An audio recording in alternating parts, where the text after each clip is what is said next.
Hello everyone, Nick the DM here to tell you about Planar Dragons. Most of us know the usual dragons, the vicious chromatic dragons of red, blue, green, black, and white, and the noble metallic dragons wearing scales of gold, silver, bronze, copper, or brass. But those are just dragons native to the material plane. The planar dragons are creatures that exist and originate from one of the many other planes of existence.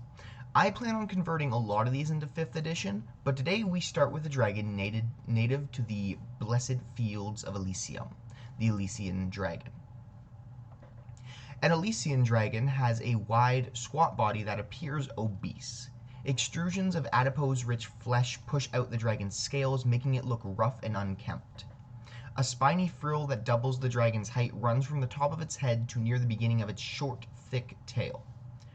Around the dragon stinks of fermenting grain.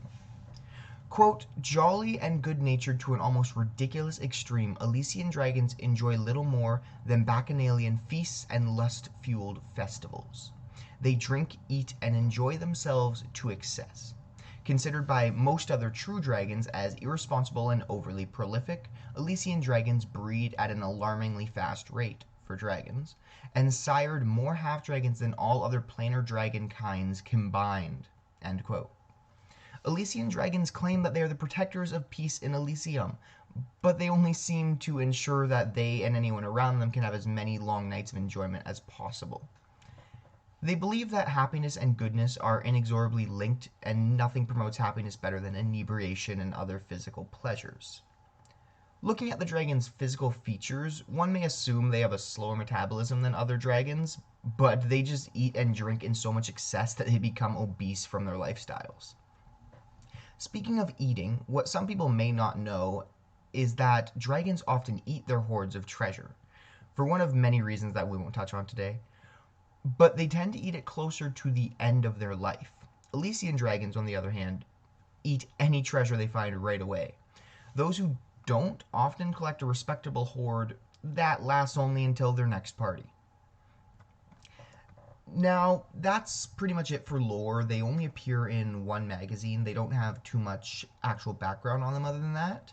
But first, I do have stats for their Wormling, Young, Adult, and Ancient for 5th edition, but I won't go through all of them. I will touch on a few abilities that the dragon has, and I'll leave a link in the description to all of the stat blocks that I've made from Wormling to Ancient. The Elysian Dragon often doesn't resort to combat, but if attacked or otherwise pressed into combat, it always seems offended that someone would attempt to ruin its party. When it finally decides to defend itself, the Elysian Dragon attempts to end combat as quickly and with as little bloodshed as possible, using its breath weapons and an array of spell-like abilities to help it in this cause. Unbreakably upbeat, the Elysian Dragon in combat makes jokes and speaks controversially with its opponents, usually in an attempt to bring them around to its side, but occasionally merely out of drunkenness. For its breath weapon, like some of the metallic dragons in 5th edition, it has 2 breath weapons. The first one is a line of sonic energy, and the second one is a cone of inebriation gas. And if you haven't seen kind of inebriation, my take on it, you can see in my other video running alcohol in D&D, but I did kind of switch up what this ability does a little bit. In older editions, it would poison the target of this if they didn't save for long amounts of time, and they'd also get a bonus to against being frightened, which I think made sense considering it basically just makes the targets drunk. And any creature immune to poison has immunity to this breath weapon. The Elysian Dragon is immune to poison and sonic damage. That's just due to it. And sonic damage in 3.5 roughly translates to thunder damage, damage created from a loud noise or concussive blast, like that in the Thunder Wave spell. So for the 5th edition, I've made it immune to thunder and poison, and its sonic breath weapon is thunder damage. I was thinking, some people may argue it could be force, but force is more directly arcane energy. It is just strictly energy. Sonic is concussive blast. An interesting ability that the Elysian Dragon has, unlike most other dragons where they can shift into a humanoid form if they need to get around, the Elysian Dragon does not have that and instead has an ability that is called Shrink. where unlike the spell Reduce and Enlarge, rather than going down one size category, the Elysian Dragon can reduce its size up to 3 size categories, but no smaller than tiny. Earlier editions, it was no smaller than fine, but that was because they had way more size categories than they do now. For spell-like abilities, they have different spells based on their ages.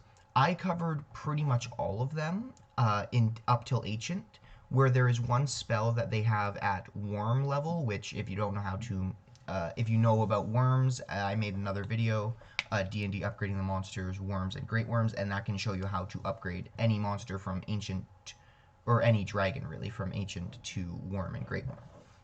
For spells, it always knows, well, from young and older anyways, create food and water. As a young adult or older, which now is just I considered as, I believe, young, they have Tasha's Hideous Laughter, and those are both at will spells that they can do as many times as they feel like. 3 times per day, they can have, in 3.5, an ability called, or a spell called Baleful Polymorph, which what that did is basically like a polymorph where you selected one target and you could only turn them to something below a certain CR. But generally, if you're in combat and you're using polymorph on an enemy, you would turn them down to a lower stat block creature, or lower challenge rating creature anyways, just so they're easier to deal with, or maybe you can capture them easier. So instead of converting Baleful Polymorph, I just gave them the ability to cast Polymorph 3 times per day, because it's the same thing, target one creature, but instead that you can just decide what CR they become based on their level and CR respectively. They also have Calm Emotions as an adult or older, and as a worm or older, so after Ancient, they have Dominate Monster as a, I believe that's 3 times per day, but I might change it to once per day because it is a fairly powerful effect, though it does make sense for self-proclaimed protectors of Elysium. Just quickly going over a few of the different stat blocks, what I've changed for them is their Elysian Dragons are not very strong. Despite being a planar dragon, this does not mean they are epic level dragons like other ones you'd see in 3.5, like the Force Dragon or the Time Dragon, stuff like that. It just means they're native to another plane. The Elysian Dragon specifically is actually probably one of the weakest dragons you will encounter. With their CRs, and CRs balance pretty well between 3.5 to 5th edition, and I compared them to other dragons to get the proper CR rating. The Ancient Elysian Dragon would only have a CR of 19, which it seems fairly low, especially for an Ancient Dragon, but again, they're not very combat oriented, so challenge rating is what you measure in combat ability. They're fairly amazing for roleplay, I'd say. I definitely plan on using one of these in the future. The highest armor class they can get, so I'm just going to go through the Ancient to show you the epitome of their abilities. They have an armor class of 20. They have 314 hit points. Their speeds, because of their lethargic bodies and looking at comparative stats, they have a 40-foot movement speed, 20-foot climb speed, and only a 70-foot fly speed, which is lower than most Ancient Dragons. Stats, they have a 27 strength, 10 dexterity, 26 constitution, 17 intelligence, 19 wisdom, and 18 charisma. Saving throw proficiencies, they have dexterity, constitution, wisdom, and charisma, as most dragons do. For skills, they have some that are different than most other dragons. They have deception, insight, perception, and persuasion. So despite having fairly low charisma scores, which is, again, something I had looked into and compared to other dragons, most of their proficiencies are in charisma-based abilities. So, strange, but that's fine. Damage immunities, like I said earlier, poison and thunder. Condition immunities, they're immune to being paralyzed or poisoned. They have blind sight of 30 feet, dark vision of 120 feet, past perception of 26.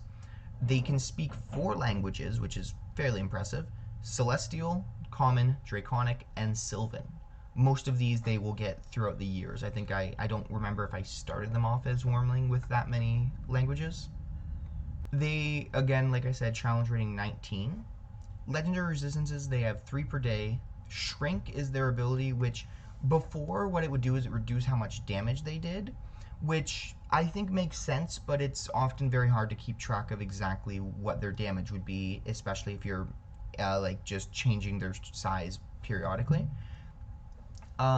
So their shrink ability at will, the Elysian Dragon can use reduce or can reduce its size by up to 3 size categories, no smaller than tiny. It takes 1 round per size category for this effect to take place. So if they're gargantuan, ancient, and they want to go down to, I believe it is going to be medium, then it's going to be 3 rounds going from gargantuan to huge, huge to large, large to medium. I think that's 3. Reduce its size by 3. Yeah, that works. And so what I've done is I've reduced the reach of any of its abilities by 5 feet per size category, reduced up down to a minimum of 5 feet. Innate spellcasting, it's charisma-based spellcasting. DC 18 plus 10 to hit with spell attacks, and at ancient it has create food and water, Tasha's hideous laughter at will, and 3 times per day, calm emotions and polymorph. Multi-attack, it does have a frightful presence, 120 feet, DC 20 wisdom save, or the targets around it become frightened for 1 minute. It's bite, so one thing I noticed as well, it's a +2 attack will be lower than even some of its same challenge rating, but it's still fairly doable for a CR 19 monster. Bite +14 to hit, reach of 10 feet, 1 target, 2d10 plus 8 piercing damage. Claw +14, reach of 10 feet, 1 target, 2d6 plus 8 slashing damage. And then its tail is a +14, reach of 20, 1 target, 2d8 plus 8 bludgeoning damage. Breath weapon, again, both of these breath weapons that it has, is the Sonic Breath. The dragon exhales a burst of sonic energy in a 90-foot line that is 5 feet wide. Each creature in that line must make a DC 20 dexterity saving throw, taking 14 d8 thunder damage on a failed save, or half as much on a successful one. The inebriating gas, which is one I like, is the dragon exhales gas in a 90-foot cone. Each creature in that area must succeed a DC 20 Constitution save or be poisoned for 1 minute. Creatures that are immune to poison are immune to this effect. While under the effect of this breath, a creature becomes upbeat and happy, gaining advantage on saving throws against being frightened. That's what I've done. And a creature can repeat the saving throw at the end of each of its turns, ending the effect on itself on a success. So anything in the area would be poisoned for up to a minute, and then they could... I added the point that they could repeat the save, but honestly, being poisoned isn't that much of a negative until you factor in that if this dragon keeps getting its breath weapon back, it can keep doing its sonic breath repeatedly, and being poisoned, you have disadvantage on your saving throws in that. So that's why I gave them the chance to repeat the save at the end of each turn. So it's a very good combination. If you start with the inebriating gas, get most of the party in that 90-foot cone, and then use the other abilities with saving throws to whittle down the party. Legendary actions are the last thing that this dragon has. It has 3 legendary actions. It has Detect, as most dragons do, Tail Attack, as most dragons do, and Wing Attack, as most dragons do. DC 20 Dexterity saving throw, anyone within 15 feet for the Wing Attack. They take 15 damage on a failed save and are knocked prone. What's that? The dragon can then fly up to half its flying speed, which would be 35 feet, which generally, if the targets are prone, that would give it a chance to get away because they have to use half their movement to get up and then chase after it. Or if they stay up, they might be able to catch up pretty easily. But, yeah, it's definitely an interesting dragon. I do like it. And I will guaranteed use it for something else. Now, before I leave, I do want to say this for the Planar Dragons, I love all of the Planar Dragons. They're amazing. So I've been doing polls on my social media, my Instagram, which is Nick the DM.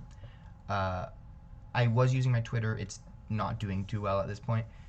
But if you check out my Instagram, I'll have a poll running there for the next Planar Dragon that you guys get to choose and which one I get to stat out. Otherwise, that's all I have for this video. Thank you guys so much for watching, and I hope to see you next time. All right, I will see you later. Bye.